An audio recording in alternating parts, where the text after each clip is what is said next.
खुदा ने रखा था। अच्छा, बात क्या है? हैदर कहते हैं उस शेर को जिसके तेवर खराब हो, गुस्से के आलम में हो, मां से ज्यादा औलाद को कौन पहचानेगा?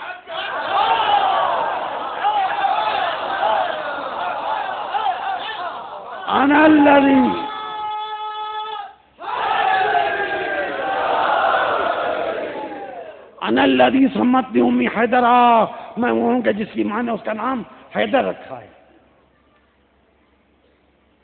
कुछ याद आया? कहा मां ने वसीयत की थी कि बेटा सबसे लड़ना, मरहब कह रहा है, सबसे लड़ना, उससे न लड़ना जिसका नाम हैदर हो, जिंदा नहीं बचोगे। अरे जुमला सुनो अब जो कहने जा रहा हूं। मरहब, अंतर, हारिस, इनकी मां कौन हुई? मरहब यहूदी, अंतर यहूदी, हारिस यहूदी, मुशरिक थे। मरहब भी मुशरिक, हारिस भी मुशरिक, अंतर भी मुशरिक, उसका भाई जिसका नाम याद नहीं आ रहा है वो भी मुशरिक। तो ये मुशरिकों की मां थी उम्मुल मुशरिकीन। उम्मुल मुशरिकीन वसीयत करके मरी कि हैदर से न लड़ना। उम्मुल मोमिनीन मैदान जमल में जूतियां खाने आए। और फिर अली ने कहा, सुनिए सुनिए, शायर की वजह से जोड़ रहा हूं।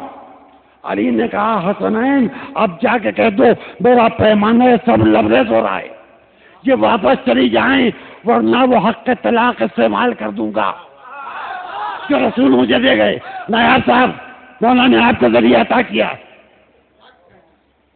वो हक का तलाक इस्तेमाल कर दूंगा जो रसूल मुझे दे के गए। जब कोई मर जाता है उसकी औरत बेवा होती है। तलाक सुहागन के लिए है, बेवा के लिए नहीं है।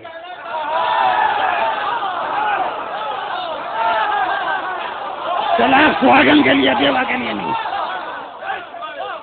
लेकिन आज मस्जिदें क्या कह रही हैं? अशहदु अन्ना मुहम्मदन रसूलुल्लाह, मैं गवाही देता हूं कि मोहम्मद खुदा के रसूल हैं। यानी मुअज्जिन मरता है, रसूल नहीं मरता। कलमा गो मरता है, रसूल नहीं मरता। अली ने हक के तलाक की धमकी देके हयात रसूल का सबूत दिया था। तूने जहर दिया,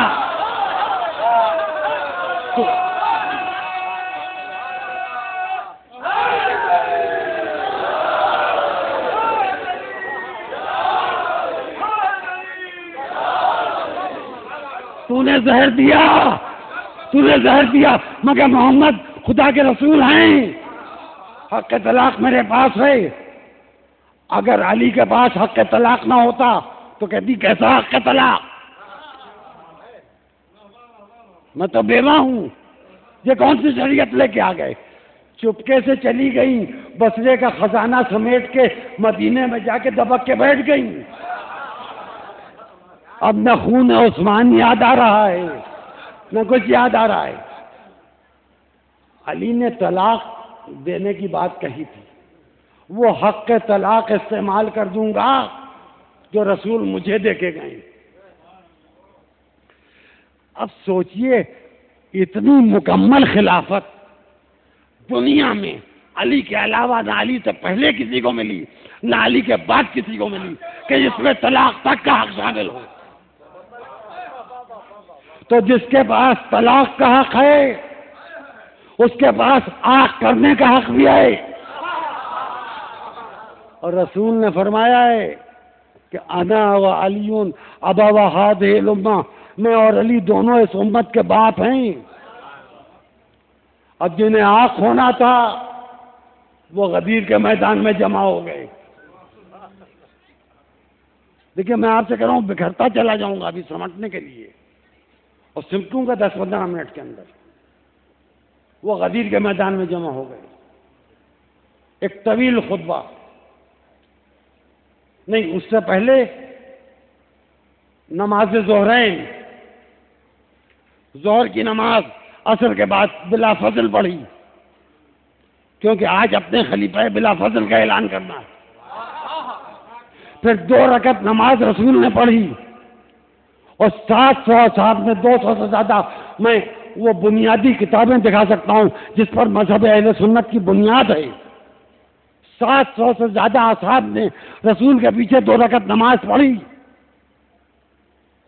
मैदान गदीर में 2 रकत नमाज गदीर पढ़ी और उसमें फारूक अकबर भी थे, सिद्दीक अकबर भी थे, फारूक आजम भी थे, उस्मान गनी भी थे।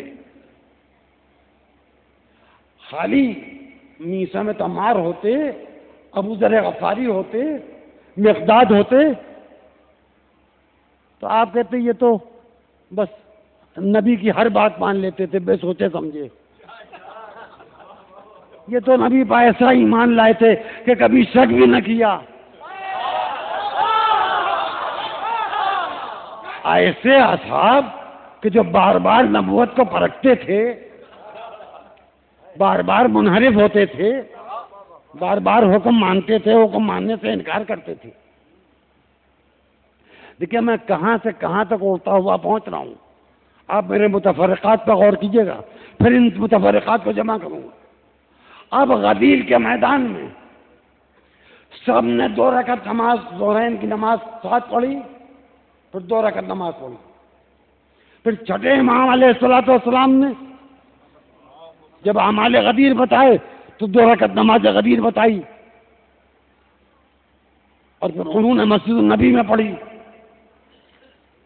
और 11 असहाब इमाम ने कहा कि हमने इमाम के पीछे नमाज ईद गदीर पढ़ी और ज़ियादत अमीनुल्लाह पढ़ी और जो दुआएं पढ़ी जो ईद गदीर की आज मफातिहुल जिनान के जरिए मुझ ऐसे जाहिर और आप लोगों तक पहुंची हुई।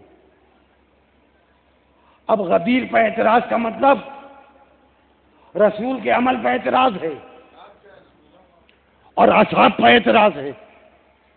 तो ये कैसे उलमा हैं कि जो रसूल पर भी मोतरज़ हैं, असहाब पर भी मोतरज़ हैं और फिर अपने को असहाब का चाहने वाला भी कहते हैं।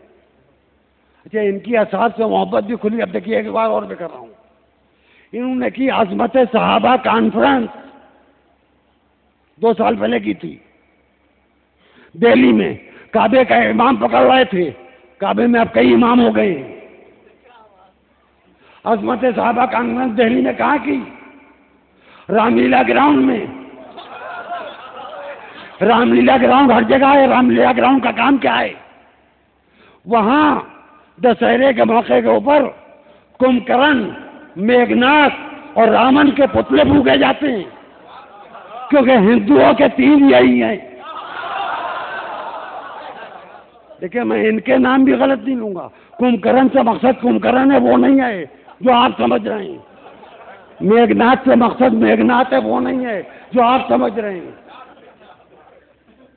रावण से मतलब वो है जो बीच में लंबा लंबा होता है,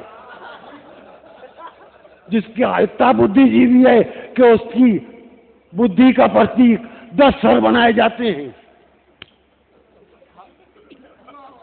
मैं उसको नहीं कह रहा हूं जिसको आप समझ रहे हैं, मैं उस रावण को कह रहा हूं जिस पर हिंदू लानत करते हैं। तो रामलीला ग्राउंड है इसलिए कि 3 पुतले दशहरे के दिन फूके जाएं। तुम वहां अज़मत सहाबा कॉन्फ्रेंस क्यों की तुमने? इसका मतलब ये कि तुम भी जानते हो कि ऐसों का जिक्र कर रहे हो कि उस रामलीला ग्राउंड को जो मुसलमान हैं वो नबी रबीउल अव्वल को इस्तेमाल करें, जो हिंदू हैं वो दशहरे में इस्तेमाल करें। मैं कुछ कह गया, अच्छा हुआ सबने नहीं समझा। अगर सब समझ जाते तो मेरे लिए परेशानी हो जाती, और वो परेशानी हो जाती कि मुझे फौरन रब्ते में साथ देना पड़ता, क्योंकि जो मेरा बाल बाउंड्री के बाहर चला जाता है फिर उसके बाद मैं दौड़ कर रन नहीं बनाता। एक्शन हाथ बढ़ दिए बाबा।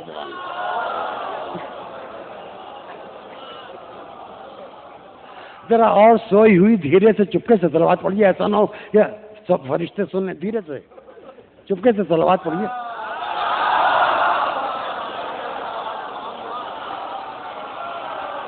हमारा कोई है जो अली को पुकारे?